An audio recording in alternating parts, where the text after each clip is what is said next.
चुप्पी, सरेंडर और खूनी हनीमून। पति राजा की हत्या में पत्नी सोनम पर शक की 5 वजह।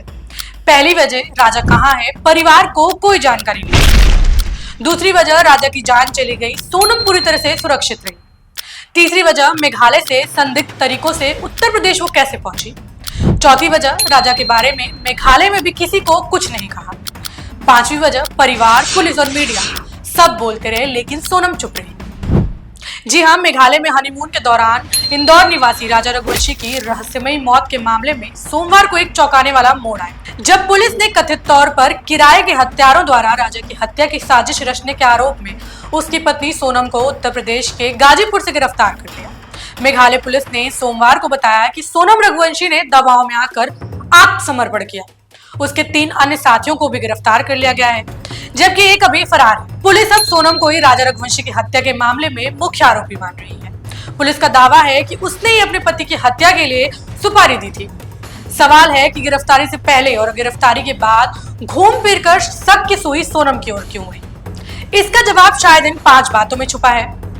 राजा कहाँ है, परिवार को कोई जानकारी नहीं थी। राजा और सोनम अपने हनीमून के लिए मेघालय आए थे। यह दोनों कई स्थानों पर कीमती समय बिताया, लेकिन 23 मई को वो लापता हो गए। 10 दिन बाद राजा का शव एक पार्किंग लॉट के नीचे एक गहरी खाई से बरामद किया गया। पास में एक चाकू मिला जिसे मर्डर वेपन माना गया। उस समय सोनम भी लापता हो गई थी, जिसके बाद कई राज्यों में उसकी तलाश शुरू की गई। बॉडी मिलने से पहले परिवार राजा को खोज रहा था, लेकिन उसे कोई जवाब नहीं मिल रहा था। जैसे जैसे मामला सामने आया, राजा और सोनम के परिवार ने जांच के लिए गंभीरता जताई। दूसरा सवाल यह है कि राजा की जान चली गई, लेकिन सोनम कैसे सुरक्षित रही? सोनम और राजा दोनों एक साथ मेघालय अपने हनीमून पर गए थे, लेकिन उसमें से केवल एक जिंदा वापस लौटा। दूसरे की रहस्यमयी मौत हो चुकी है। अब जब पति पत्नी में से केवल पत्नी जिंदा वापस आई है, वो भी मेघालय में नहीं, वहां से हजारों किलोमीटर दूर यूपी के गाजीपुर जिले में मिली और उसने सामने से सरेंडर किया, और इसके चलते सोनम सवालों के कटघरे में खड़ी हो गई। तीसरी बात यह रही कि मेघालय से संदिग्ध तरीके से वो उत्तर प्रदेश कैसे आ गई।